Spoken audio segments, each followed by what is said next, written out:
Good. This is Dan Meyer with RCR Wireless News at the CCA event in Las Vegas.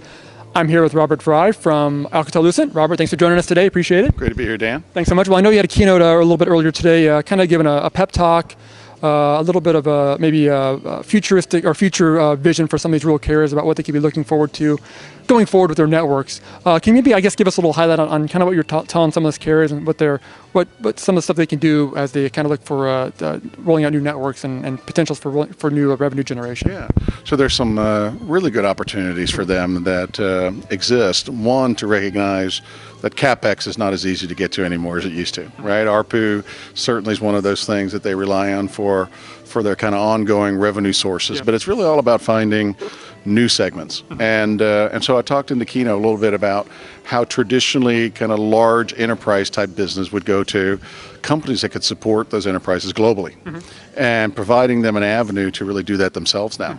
So basically challenging them, first of all, think outside your borders, and then look at more creative ways to bring technology, the latest and greatest, to your customer base without it being capital intensive, such as hosted models and things like that. Well, you mentioned like an over-the-top service almost that they can roll out that would be able to allow them to cater to those markets and again not have a big investment to do that.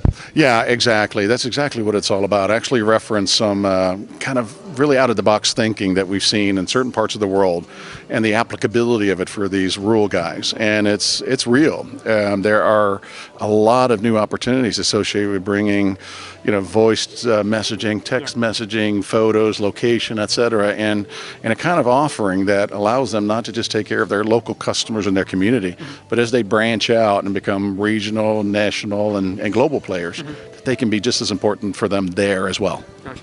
Now, obviously, with the show, I mean, there's a lot of talk about LTE and the relative LTE, and some of these small guys, some are doing it, some are looking at it, some are still planning. When it comes to, I guess, the big picture on that, where is the small rural carrier? Where are they at when it comes to kind of that planning, and what kind of support can Alcatel Lucent kind of bring to them when they're trying to make that decision to go out and roll out these kind of LTE networks? Yeah, I mean, what you've seen is definitely the first wave of early adopters going. So we've announced several as part of the show here: C-Spire, PVT, and others. These are the kind of companies I think others need to look at, because I think that clearly LTE is where consumers are going. And it's not necessarily almost an operator choice, to be honest.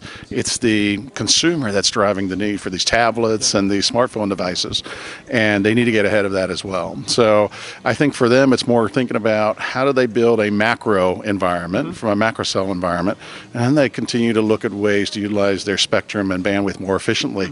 So conversations starting to take place on small cell as well. Yeah. Well, I guess talking about small cells, obviously that's kind of a new segment in the industry in general. I mean, it's been around for several years, but it's really starting to get some traction now. When it comes to these smaller carriers, what are you seeing from them looking at rolling out some small cells? Is there a lot of demand coming? Are they still kind of not really sure how to roll it out? What do you think when it comes to that market? Yeah, I mean, I think that they'll much like the larger carriers. You start seeing first the concentration on the macro side. Clearly, even with the larger ones, you'll see somewhat of a time lag to small cells. I anticipate the same thing here, but it's clear that the whole macro to small cell infrastructure on the wireless side is going to be prevalent. The question is just, again, the timing. I think for these rural guys, they can really commit to getting LTE in there, be competitive, join forces, as I was appealing to them, to really help impact some of the ecosystems in the industry. I think they can get there, and then they have some time to go to the small cell side of the strategy. Gotcha. And now what about, I guess, some of the bigger players too? Because I mean, obviously, CCA is not just rural guys anymore. I mean, it's pretty much the Sprints and the T-Mobiles. Right. What kind of impact are they having, do you think, on this association and on their smaller carrier members, or their fellow members as well? I mean, are they kind of bringing those guys along with them, do you think, or is it still early in the plan where it's not really impacting them yet? I think it sends a really great message to us in the industry. It's that it's no longer big and small. Yeah. What you're starting to see is the joining of forces. We're all dealing with the same tough conditions in terms of the network and all this data crunch that they're seeing. So learning from the small and the large and putting them together in an environment where they're truly helping themselves, independent of size, is I think a huge asset. So I think the contributions of Sprint and T-Mobile and potentially, for lack of a better word, that next tier of customers and size is very healthy for not just CCA, but I think the rest of everybody that supports this ecosystem as well. Yeah, makes sense. Great. Okay. Well, Robert, thanks so much for the time today. Appreciate it. Thanks, Dan. All right. This is Dan Meyer with RCR, live at the CCA event in Las Vegas.